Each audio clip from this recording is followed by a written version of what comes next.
अवतार का मतलब होता है उतरना। जिस प्रकार से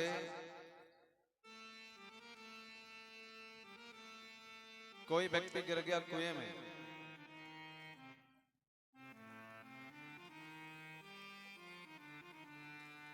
अब उसे तैरना नहीं आता है, कुएं में गिर गया तो क्या होगा?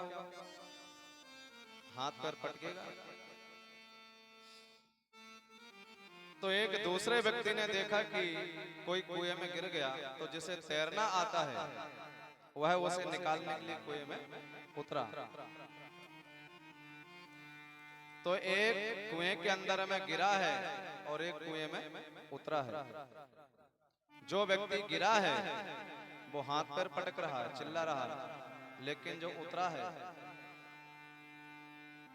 वो चिंता में बिल्कुल नहीं है, बल्कि उसे निकाल करके वो कुएं से बाहर ले आता है, क्योंकि वो तैरना जानता है। ऐसे ही जो जीव होते हैं वो इस भव सागर रूपी कुएं में गिरते हैं, और जब दुख होता है, जब उसे चिंता होती है, तो वो भगवान को पुकारता है, चिल्लाता है। तब भगवान अपने भक्तों की पुकार सुन करके उतर आते हैं। इसलिए कहते हैं कि भगवान का होता है अवतार। भगवान राम नवमी तिथि में आए और भगवान कृष्ण अष्टमी में आए। भादों की अष्टमी तिथि कृष्ण पक्ष अभिरात, द्वापर में धरियो जन्म, जायो हृदय हर्षा। भगवान राम नवमी में आए, भगवान कृष्ण अष्टमी में आए। क्यों? अपने अपने वंश को दिखा रहे हैं। नवमी तिथि ये सूर्य वंश का द्योतक है, क्योंकि भगवान सूर्य न बढ़ते हैं न घटते हैं, एक बराबर चलते हैं। ठीक ऐसे नवमी तिथि बिल्कुल बराबर रहती है। 9 एकम 9 और 9 दूनी होता है 18, तो 1 और 8 कितना हो गया? 9, और 9 तेरी 27, तो 2 और 7 कितना हो गया? 9, तो बराबर 9 ही 9 चला आएगा। और अष्टमी तिथि में देखो 8 एकम 8 और 8 दूनी 16, तो 1 और 6 कितना हो गया? 7, 1 कम हो गई। और 8 तेरी 24, 2 और 4 कितना हो गया? 6 हो गया, फिर 1 कम हो गया।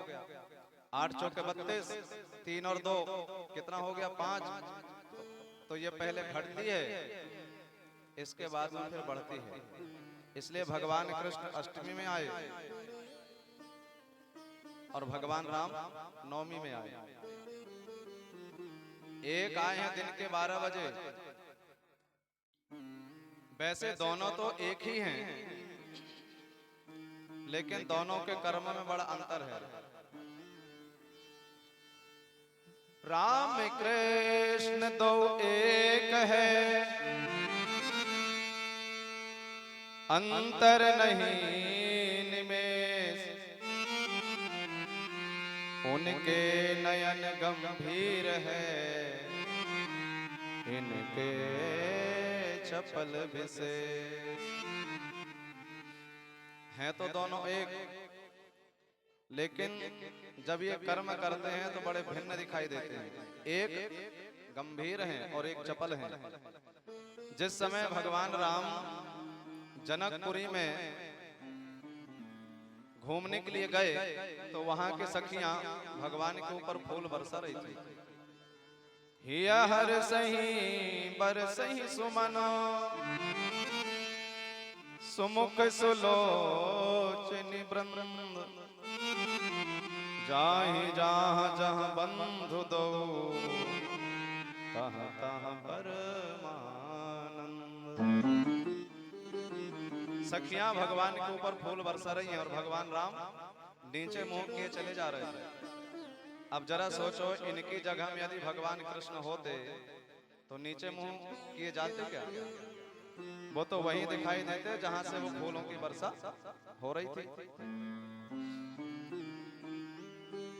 तो एक का जन्म दिन के 12 बजे हुआ और दूसरे का जन्म रात के 12 बजे हुआ। एक का जन्म हुआ है तो महल में और दूसरे का जन्म हुआ तो जेल में। एक जेल में आए और दूसरे महल में आए। एक है 4 भाई और दूसरे हैं 8 भाई। और 6 तो जन्म लेते ही कंस ने मार दिया, केवल 2 बचे रह गए। एक का जब जन्म हुआ तो माता पिता को प्रणाम करते हैं।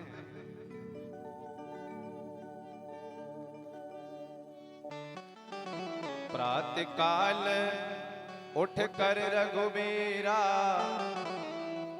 प्रातःकाल उठ कर रघुनाथा, मात पिता गुरु नावहि माता। प्रातःकाल उठ के रघुनाथा, मात पिता गुरु नावहि माता। प्रातःकाल उठ कर रघुनाथा, मात पिता गुरु नावहि माता। प्रातःकाल उठ के रघुनाथा, मात पिता गुरु नावहि माता। मात पिता गुरु नावहि माता। मात पिता गुरु नावहि माता।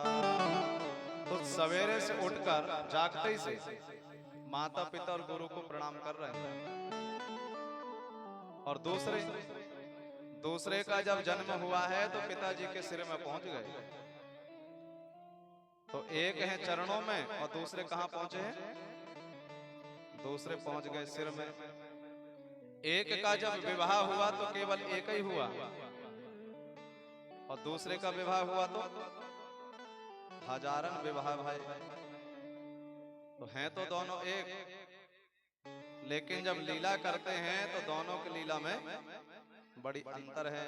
एक कहते हैं कि सुनो, हम जैसे कर रहे हैं वैसे ही करना, और दूसरे कहते हैं हमारी केवल सुनना, हम जैसे कर रहे हैं वैसे बिल्कुल मत करना। जैसे भगवान कृष्ण ने किए वैसे करोगे तो सीधे जेल पहुंचोगे। इसलिए एक कहता है हमारे बिल्कुल हमारे जैसा कर्म करो, और दूसरे कहते हमारा कर्म बिल्कुल मत करना, केवल हमारी सुन लेना।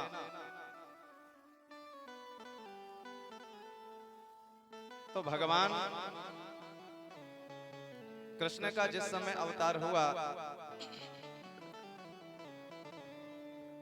भाई हैं उनके दाऊ जी, जो कि राम अवतार में भगवान से छोटे थे और इस अवतार में बड़े बन करके आ गए। क्यों? दाऊ जी ने विचार किया, छोटे रहते हैं तो बड़ों की बात माननी पड़ती है, जैसा कहते हैं वैसा करना पड़ता है। तो जो इच्छा नहीं होती वो भी आज्ञा मान करके करना पड़ता है। लेकिन अब हम बड़े बन करके जाएंगे, जो इच्छा होगी वो करेंगे और जो इच्छा नहीं होगी वो हम नहीं करेंगे। तो बड़े बन करके आ गए। लेकिन जब से आए हैं आंखों को बंद किए। तो माता रोहिणी ने विचार किया कि लगता है ये बालक जन्म लेते से अंधा पैदा हुआ है, और दाऊ जी आंखों को नहीं खोल रहे हैं। दाऊ जी ने सोचा कि यदि मैंने दुनिया को देखना शुरू किया तो दुनिया वाले फंसाते बहुत जल्दी हैं। यदि मैं दुनिया वालों को देखने में लग जाऊं तो इन्हीं को देखता रह जाऊंगा, फिर मैं भगवान को बिल्कुल नहीं देख पाऊंगा। इसलिए मैं तो आंखों को तब खोलूंगा जब मैं कन्हैया के पास में पहुंचूंगा, इसलिए आंखों को बंद करके रखे हैं। जन महोत्सव में नित्य सब लोग जाते हैं, एकमात्र रोहिणी जी नहीं जाती। रोहिणी क्यों नहीं जाती? तो रोहिणी जी ने विचार किया बालक हुआ है अंधा, अब मैं कैसे जाऊं। लेकिन एक बार नंद बाबा ने उनको जबरदस्ती बुलाया तो दाऊ जी को गोदी में लेकर के वो गई, और जैसे ही कन्हैया जी के पास में पहुंची हैं तुरंत दाऊ जी ने अपनी दोनों आंखें खोल ली। नित्य जन महोत्सव होता है, नंद बाबा अनेक प्रकार के दान लुटाते हैं, और जब जब यहाँ पर भगवान का अवतार होता है तो भोले बाबा दर्शन के लिए जरूर जाते हैं। राम अवतार में भी गए, इसलिए भोले बाबा पार्वती जी से कहते हैं कि पार्वती मैंने तुमसे छुप करके एक चोरी किया था। पार्वती जी ने पूछा कौन सी चोरी की, क्योंकि चोर भी कई प्रकार के होते हैं। कोई कोई चोर केवल ऐसे होते हैं जो भाड़े बर्तन चुराते हैं। तो कहा तुमने कौन सी चोरी की? तो भोले बाबा कहते हैं सुनो, और एक कहूं निज चोरी, सुनो गिरजा अति दृढ़ मति तोरी। और एक कहूं निज चोरी, सुनो गिरजा अति दृढ़ मति तोरी। नमः शिवाय ओम नमः शिवाय, हर हर भोले नमः शिवाय। काक भुसुंड संग हम दो, काक भुसुंड संग हम दो, मनोज रूप जाने नहीं को, मनोज रूप जाने नहीं को, मनोज रूप जाने नहीं को, मनोज रूप जाने नहीं को। भोले बाबा बोले कि हम जब राम अवतार में गए तो काकभूषुंड जी को संग में लेकर के गए, और कृष्ण अवतार में जब गए तो ब्रह्मा शिव आए अति सुख पाए, मगन भय गए शोका। कृष्ण अवतार में ब्रह्मा जी को संग में लेकर के आए, लेकिन लेकर के जाना चाहिए पार्वती जी को। पार्वती जी को लेकर के क्यों नहीं गए? भोले बाबा ने विचार किया एक बार में सती को संग में लेकर के कथा सुनने के लिए गया, जब लौट करके वापस आ रहे थे तो रोते हुए भगवान राम को सती ने देखा। तो मैंने बहुत समझाया सती प्रणाम कर लो, लेकिन सती ने प्रणाम करेगा। रोते हुए भगवान को भगवान नहीं मानी। सोची भगवान कोई रोते हैं? बहुत समझाया लेकिन नहीं मानी। तो भोले बाबा ने विचार किया रोते हुए को देख करके आश्चर्य में पड़ जाती है, और भगवान बालक बन करके आए हैं, मतलब रोने की लीला तो जरूर होगी। और जब रोने की लीला होगी तो कहीं फिर ये माया में ना पड़ जाएगी ये भगवान नहीं है, भगवान कोई रोते। इसलिए भोले बाबा ने विचार किया संग में लेकर के जाना ही नहीं है। और दूसरी बात यह है भोले बाबा इसलिए लेकर के नहीं गए, भोले बाबा ने विचार किया यदि ये मैं पार्वती को संग में लेकर के जाऊं तो ये नारी बन करके जाएगी, और यदि माता एक दूसरे के साथ में बैठ जाती हैं तो सारी की सारी बातें खोल करके रख देती हैं। और सोचे कि मैं जा रहा हूं वेश बदल कर, और कहीं ये धोखा से दूसरे के संग में बैठ गई तो सारी बातें बिल्कुल साफ साफ बता करके रख देगी। माताएं यदि ट्रेन में भी बैठ जाएं और दूसरे अगल बगल में यदि कोई दूसरी और बैठ जाएं तो पूरे खानदान तक का पता ले लेंगे। और पुरुष बैठ जाएं तो एक दूसरे का कई किलोमीटर तक चले जाएं लेकिन एक दूसरे से बात तक ना करें। इसलिए भोले बाबा ने सोचा संग में लेकर के जाना ही नहीं है। तो राम अवतार में काकभूषुंड जी को संग में लेकर के आए, कृष्ण अवतार में ब्रह्मा जी को संग में लेकर के आए। और जब भोले बाबा आए हैं, अनेक लोगों की भीड़ है, सब लाइन में लगे हैं दर्शन के लिए, तो भोले बाबा भी लाइन में लग गए। सवेरे से लाइन में लगी, शाम होने लगी और जैसे ही गेट के पास में पहुंचे हैं, भोले बाबा ने विचार किया, बगल में क्या देखा, कुछ लोग बैठे, कुछ गा रहे हैं, कुछ नाच रहे हैं। और जो व्यक्ति जिस चीज का शौकीन होता है वो वहां जरूर पहुंच जाता है। और भोले बाबा से बढ़िया भला नाचने वाला कौन होगा। भोले बाबा ने देखा बहुत से लोग नाच रहे हैं, तो सोचा दर्शन तो बाद में भी हो जाएंगे, पहले मैं भी थोड़ा मटक लेता हूं। सो भोले बाबा जहां पर भजन हो रहे थे, लोग नाच रहे थे, वहीं पहुंच गए और जाकर के भोले बाबा भी नाचने में लग गए। आज अयोध्या की गलियों में हर नाचे जोगी मतवाला, अलख निरंजन खड़ा पुकारे, देखूंगा दशरथ लाला।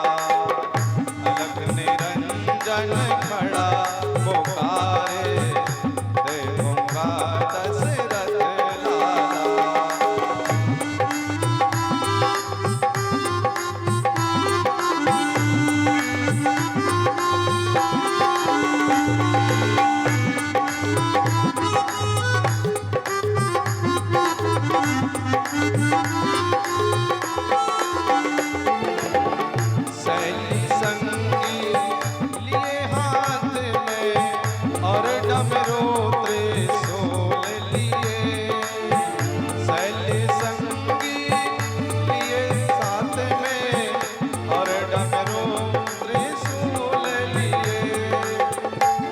क्षमा क्षमा नाच जोगी, चमक क्षमा क्षमा नाच जोगी, दर्शन की मन आस लिए।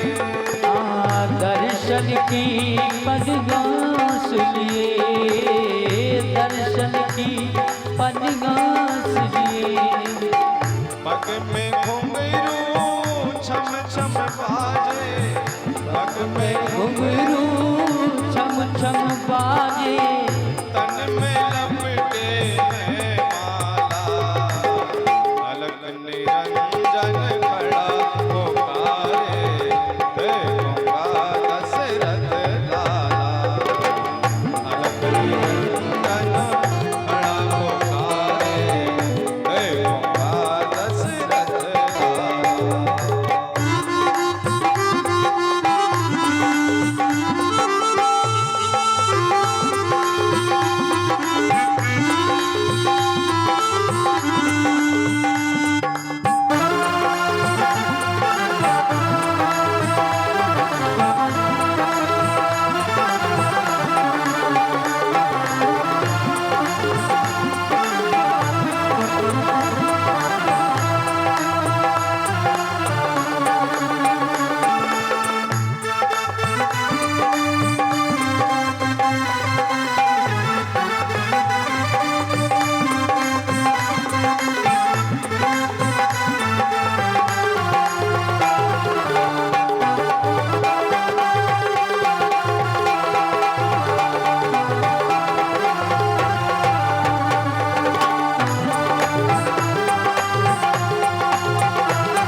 बभूति रमावे जोगी, बागंबर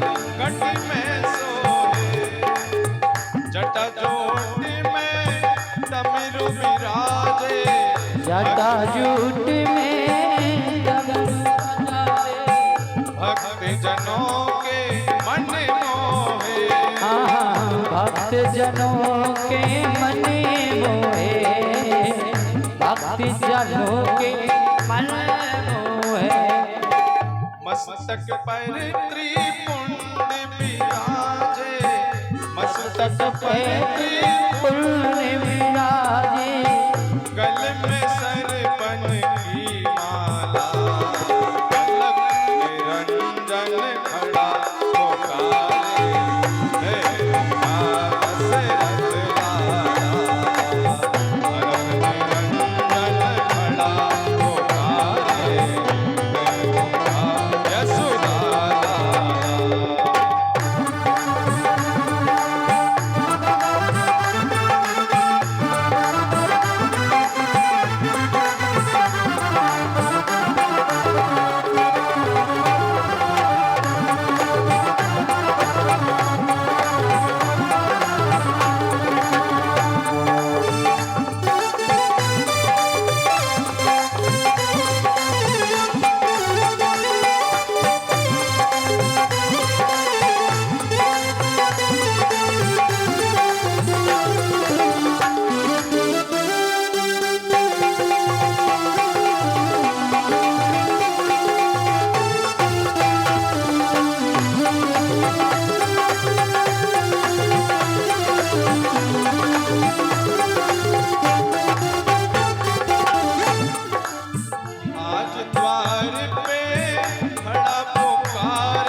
आज द्वार पे खड़ा पुकारे, आज द्वार पे खड़ा पुकारे, आज द्वार पे खड़ा पुकारे, बोलत है मधुरी वाणी, बोलत है मधुरी वाणी, अपने लाल को तरस दिखा दे, अपने लाल को तरस दिखा दे, योगी ने मन में ठानी, योगी ने मन में ठानी, हाल हटायो पर न मानो, हाल हटायो पर न मानो, देखूंगा तेरा लाला, अलख निरंजन खड़ा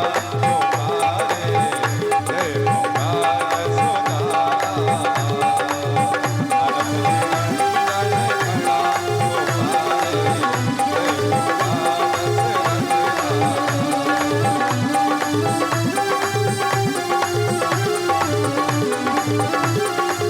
पुकारे,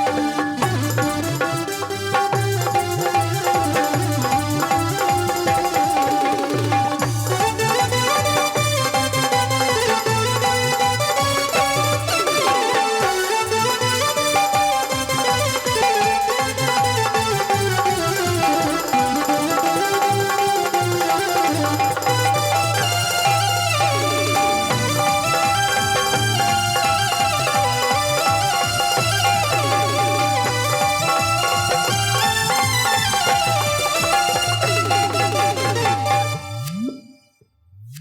भोले बाबा नाचने में लगे हैं और नाचने में वो सब भूल गए, पता चला रात हो गई और गेट बंद हो गए।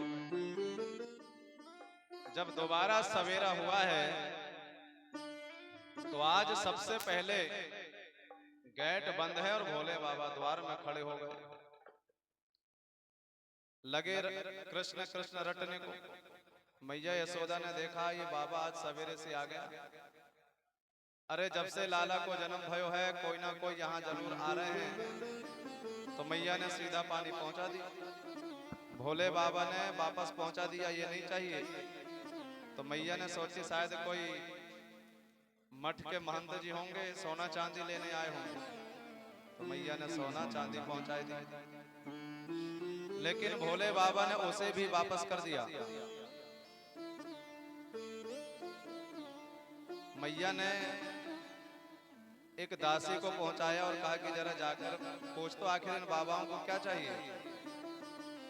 तब दासी गई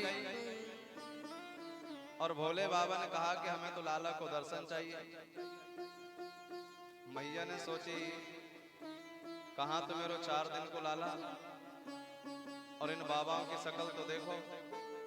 अरे मेरो लाला यदि इन्हें देख लोगे तो डर जरूर जाएगो। तो मैया यशोदा ने दोनों को वहां से धक्का दिला करके बाहर करवा दी। भोले बाबा ने सोचा आए थे दर्शन करने को, दर्शन मिला नहीं, धक्का और मिल गया, अब क्या किया जाए। तब भोले बाबा ने एक युक्ति सोची कि बिना दर्शन के हम जाएंगे नहीं। तो बीच चौराहे में बैठ गए और लोगों की रेखा देखने का काम शुरू कर दिए। और रेखा का रोग बहुत खराब होता है। यदि गांव में कोई आ जाए और ज्यादा कुछ नहीं, वो तो केवल बातें बनाना सीख ले, रेखा देखने में कुछ लगेगा। रेखा देख करके बोले कि भैया तुम्हें बचपन में बहुत चोट लगी थी। अब बताओ चोट बचपन में नहीं लगेगी तो क्या जवानी में लगेगी। रेखा देख करके बोले कि तुम्हारे पास में लक्ष्मी आती तो है लेकिन रुकती नहीं है, लेकिन चाहे जितना गाड़ करके रखो, किसी को लगता है क्या कि मेरे पास लक्ष्मी रुकी है। रेखा देख करके बोले भैया तुम्हारा मन स्थिर नहीं रहता, मन नाचता रहता है। लोग कहेंगे बिल्कुल सही बात है, लेकिन भोले बाबा भूत भविष्य वर्तमान सब बिल्कुल ठीक ठीक बता रहे थे। भोले बाबा गुरुजी बन गए और ब्रह्मा जी चेला बन गए। लोगों को पकड़ पकड़ करके लाते कि हमारे गुरुजी से रेखा दिखाओ। इतने ही में भोले बाबा ने क्या देखा, राजसी पोशाक पहनी एक दासी आ रही है। तो भोले बाबा ने ब्रह्मा जी को इशारा किया कि उसे पकड़ लाओ। जैसे ही वह दासी को पकड़ करके ब्रह्मा जी ले गए, भोले बाबा ने उसकी भूत भविष्य वर्तमान बिल्कुल ठीक ठीक बता दिए। तो उसने कहा दक्षिणा में क्या दूं। तो भोले बाबा ने कहा मुझे कुछ नहीं चाहिए, तेरी पहुंच राजमहल तक है तो मेरी भी जगह बना दो। तो वह दासी तुरंत अंदर गई और मैया यशोदा से बोली कि मैया जो 2 बाबा आए हैं बहुत सिद्ध हैं, भूत भविष्य वर्तमान बिल्कुल ठीक ठीक बताते हैं। मैया ने सोची तो फिर क्यों ना मैं भी अपने लाला की रेखा दिखाई लूं। तो मैया बोली ठीक है बाबाओं को ले आओ। दासी गई और दासी ने जाकर के भोले बाबा से कहा भाग्य खुल गए विप्रवर, चलो हमारे साथ राजमहल में देखिए राम लला को हाथ। भोले बाबा आए और भोले बाबा जैसे ही अंदर जाने लगे तो मैया बोली कि सुनो, दोनों की शक्ल बड़ी भयंकर दिख रही है, इसलिए दोनों को तो नहीं लेकिन कोई एक जरूर अंदर चलो। तो भोले बाबा आगे बढ़ गए। ब्रह्मा जी ने सोचा ये दर्शन कर लेंगे, मैं बिना दर्शन कर रह जाऊंगा। तो ब्रह्मा जी ने इशारा किया कि सुनो, मैं तुम्हारी पोल अभी खोले देता हूं। भोले बाबा बोले कि अभी थोड़े तो ठहरे तो रहो, मैं अंदर पहुंच जाऊं तो धीरे से मैं तुम्हारी जगह भी बना लूंगा। जैसे ही भोले बाबा पहुंचे तो भोले बाबा ने क्या देखा कि मैया ने नीचे से लेकर के ऊपर तक, पैर से सिर तक भगवान को कपड़े से ढक कर के रखी है। भोले बाबा ने कहा मैया जब कछु दिखाई देवे तब तो मैं बताऊं। तो थोड़ा सा पैर मैया ने खोल दी। भोले बाबा ने कहा मैया ये तलवे की रेखा ठीक से नहीं दिख रही है, थोड़ा और खोल। भगवान घुटने तक खुल गए। मैया ये घुटने की रेखा भी नहीं दिख रही, थोड़ा और खोल, तो पेट तक खुल गए। और जब भगवान को भोले बाबा ने कपड़ों से पूरा खुलवा लिया। तो भोले बाबा ने कहा कि देख मैया मैं ज्यादा बूढ़ो है गए हूं, बालक छोटो है, रेखा ठीक से समझ में नहीं आ रही है, देख है वो जो बाहर खड़ो है और बताऊं मैं, या से तू बाको भी बुला। काज बने नहीं जुगल बिना, करो नया पेरोस, रेखा देखत शिष्य मेरो, मैं बरनत गुण दोष। रेखा मेरा शिष्य देखता है जो बाहर खड़ा है, बताता मैं हूं, इसलिए तू उसे भी बुला। सो ब्रह्मा जी भी अंदर पहुंच गए। ब्रह्मा जी रेखा जब पढ़ने लगे तो भोले बाबा ने कहा मैया मैं तो तब बताऊंगा जब लाला की मेरी गोदी में रख देगी। सो भगवान गोदी में पहुंच गए और जैसे ही गोदी में गए हैं भोले बाबा की लग गई समाधि है। उन भगवान ने सोचा ये एक बार जब इनको इनकी समाधि संबत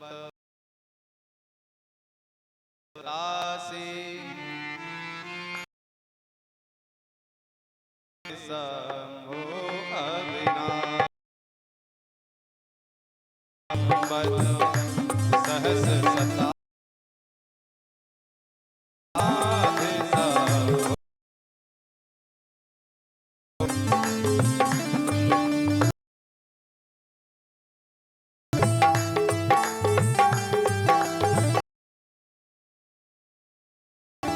बीते सम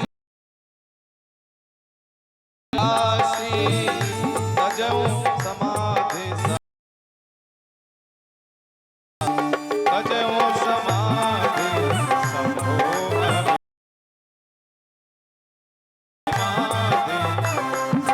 अविनाश। जब एक बार भोले बाबा की समाधि लगी तो 87,000 वर्ष बीत गए थे। तो जो गोदी में पड़ा है उन्होंने पढ़े हैं, उन्होंने सोचा मैं थोड़े समय के लिए आया हूं, कहीं ऐसा ना हो पूरा समय बीत जाए इनकी गोदी में। इसलिए उन्होंने अपना हाथ ले गए पीछे और भोले बाबा की बड़ी बड़ी जटा, एक जटा को हाथ से पकड़ा और जोर का झटका दिया तो अपने आप समाधि खुल गई। और मैया ने पूछा बाबा कछु बताएगो? सो भोले बाबा ने बताना शुरू किया। कर तल निरख कहते सब गुण गनो, बहुत परचो पायो, संग से सुनत कौशल्या, भीतर भवन बुलायो। चरण पखार कीन अति पूजा, असन बसन पहिरायो, मेले चरण चारो चार्यों सुत, माथे हाथ धरायो। जन्म प्रसंग कहो कौशिक में सो, और सिय स्वयं बर गायो, तुलसीदास रनिवास रहस बस, भयो सबको मन भायो। जब राम जी की रेखा भोले बाबा ने देखा तो जन्म से लेकर के विवाह तक गाए, लेकिन जब विवाह के बाद वनवास की कथा को वो शुरू करने के लिए जाने लगे तो भगवान ने अपने ओंठ में उंगली रख करके मना कर दिया, भोलेनाथ सारी पोल अभी से खोल करके रख दोगे क्या? तो विवाह तक की कथा को गाए, फिर विवाह के बाद में उन्होंने कथा को बंद कर दिए। और कृष्ण अवतार में सारी कथा तो कहे, लेकिन जब विवाह की कथा में पहुंचे तो भगवान ने मना कर दिया, भोलेनाथ सब तो बता दिए, अब थोड़ा तो कुछ छुपा करके रखो। ये विवाह वाली कथा ना गाओ। तो सारी कथा गाए लेकिन विवाह वाली कथा नहीं गाए, और आशीर्वाद देकर के भोले बाबा वहां से चले जाते हैं।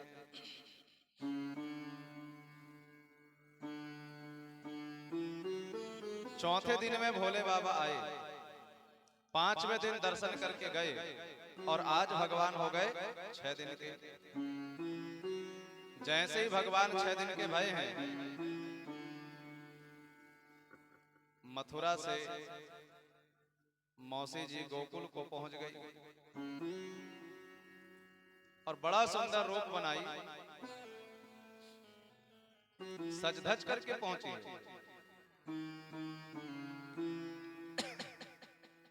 भगवान कहते हैं कि जो व्यक्ति जैसा है